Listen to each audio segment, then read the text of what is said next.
ጉርሱም ከተማ ስንገባ ምሽቱ ቀስ እያለ ጥላውን ይዘረጋ ጀመር።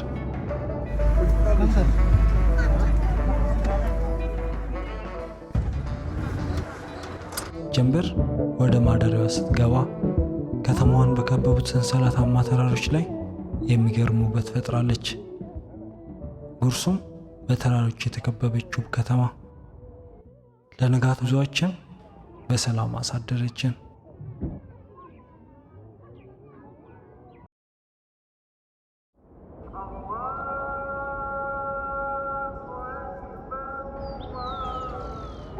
ማለዳ 11 ሰዓት ተኩል ተፈጥሮ ከእንቅልፏ ሳትነቃ እኛ ወደ ቁንዱዶ ለመጓዝ ተነሳን። አሁን ከሌሊቱ 11 ሰዓት ተኩል ሲሆን ወደ ቁንዱዶ ተራራ አሁን ጉዞ ጀምረናል።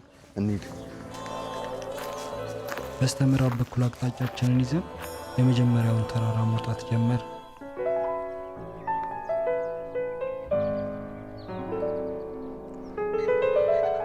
ከከተማዋ ከፍ ስንል የጠዋቱ የጉርሱም ጸጥታና ድባብ ቁልጭ ብሎ ይታይ ጀመር።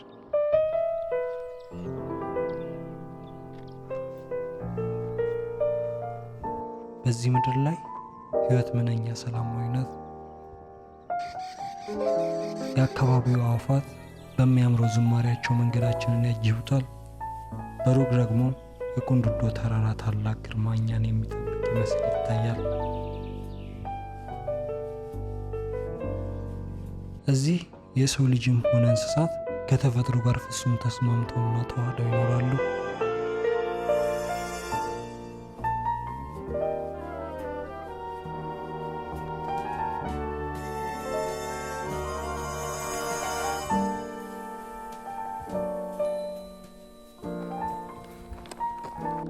በተራራዎች የተከበሩ ነኝ ኢትዮጵያ።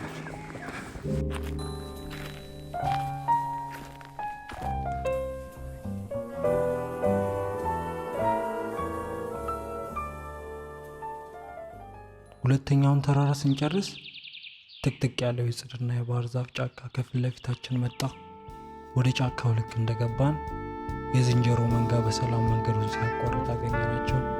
እዚህ ጋር አሁን ባቡኖች አሉ ማለት ነው። ዝንጀሮች ልክ እኛ እዚህ ጋር ስንደርስ ተበታተኑ። ዝንጀሮች ዶሚኔት የሚደረጉት በወንዶች ነው ማለት ነው። ወንዶቹ አንድ ከዛ ውስጥ ቢግ የሆነው እሱ ነው ኪንጋቸው ማለት ነው። ኃይለኛ ናቸው፣ በዛው ልክ አግሬሲቭ ናቸው። ልንተላቆላቸው አንችልም። ያው ከመጡብን ለመመለስ እንሞክራለን። ተበተኑብን።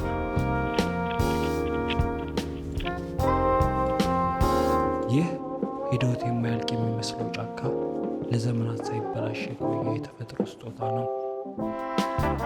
ሶስተኛውን ተራራ አልፈን አሁን ማለት ፀሐይ ገብቶ በጣም ቀዝቃዛ ቦታ ያለ ነው። ጉሙን እንኳን እንደምታዩት ሸፍኖታል ማለት ነው። በጣም ቀዝቃዛ ያለ ነው። ሃይላንድ በጣም ከፍተኛ ቦታ ላይ ያለ ነው ማለት ነው። ምን እንደሚመስል እስቲ አብረን እናያለን። ጉሙ ይታያቸዋል።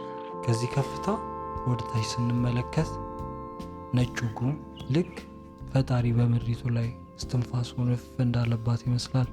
አዕዋፋቶቹን እየተከተልን ነው እየሄድን ያለ ነው ማለት ነው። ምክንያቱም ለደህንነታችን ሲባልና እነሱ ጋር ያለን ኮሚኒኬሽን በጣም አሪፍ ነው።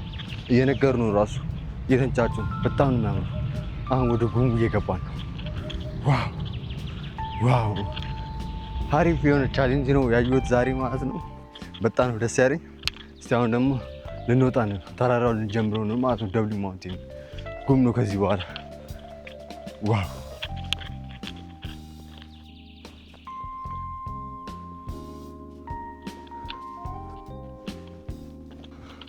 እንደዚህ አይነት ቦታ ስወጣ የመጀመሪያ ነው ማለት ነው።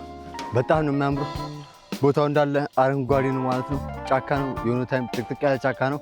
በጣም ነው የሚያምረው ማለት ነው። ኔቸር እንዴት ብዬ ልንገራችሁ? ዋው ምንም ልለው አልችልም።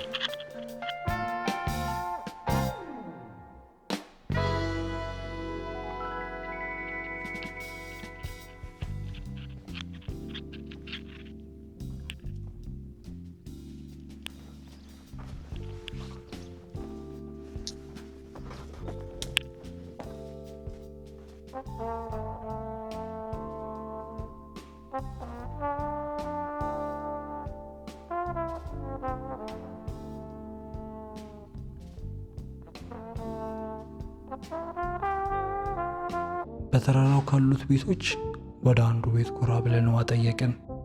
አማ መጋላ ጉርሹም ጅራ ቁንዱዱ ተራራ ውሃ ልንጠጣ ነው ማለት ነው። ውሃ ሊሰጡን ነው ደጉ ባላገሮች። ቁንዱዱ ተራራን እያየን ውሃ እንጠጣለን ማለት ነው።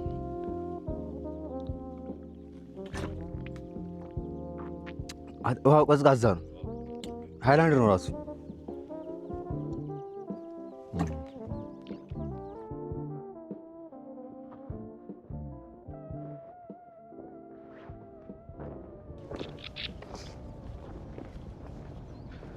ጥቂት አረፍ ብለን ጉዞአችንን ቀጠል።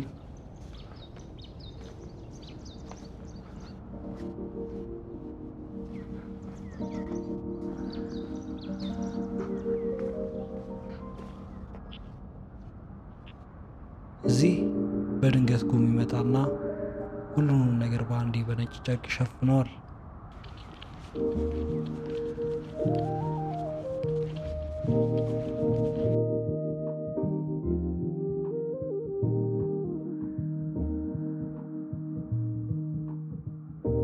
አሁን ወደ ቁንዱዶ ተራራ ተቀርበናል። የመሬቱ አቀማመጥ ይበልጥ ማራኪ እየሆነ መጣ።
በተራራው ላይ ያሉ አለቶች የራሳቸው የሆነ የረጅም ዘመናት ታሪክ አላቸው።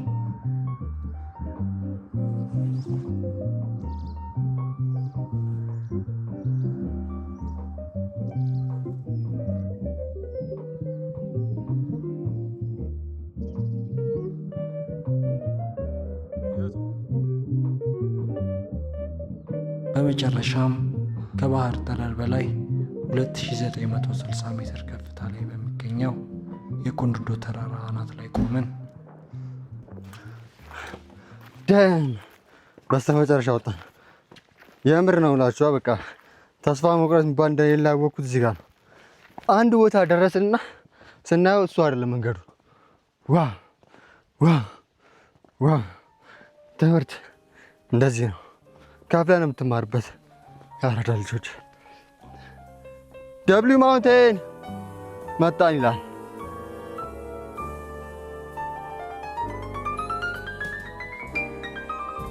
ሁለት ሺህ 965 ጫማ ከፍታ ላይ ያለ ነው ማለት ነው። ላይ ይሄ ብቻ 13 ሄክታር ነው ደብሊው ተራራ ማለት ነው። 13 ስታዲየም ይወጣል። ዋው ደም!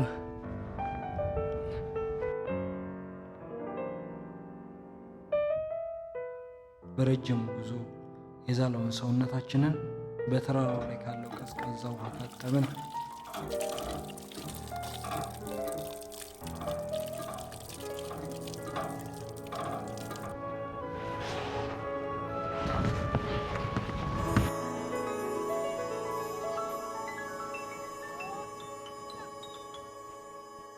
ከዚህ ተራራ ጫፍ ላይ ሆነው ወደ ታች ሲመለከቱ በዙሪያ ያለው ተፈጥሮ በሙሉ በእጅ የተሳለ ስዕል ይመስላል።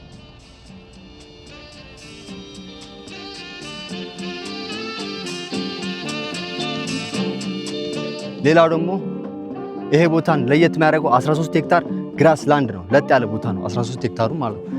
ዩኒክ የሚያደርገው በኢስት አፍሪካ እነሱ ብቻ ናቸው ብቸኛ ዋይልድ ላይፍ ማለት ነው። ፈራሌ የተባሉት ፈረሶች ማለት ነው። ለመቅረብ ከሞከርኩ ዋይልድ ናቸው፣ ጉዳት ምናምን ላይደርሱላቸው እና በአሁኑ ሰዓት እየተጠበቁ ነው። ከ50 በላይ ሆነዋል ማለት ነው። በጣም ነው የሚያምሩት።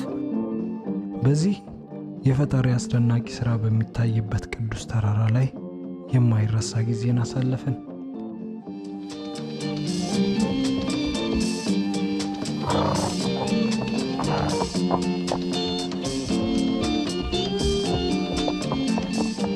ጎንዶዶ የነፃነትና የተፈጥሮ መገኛ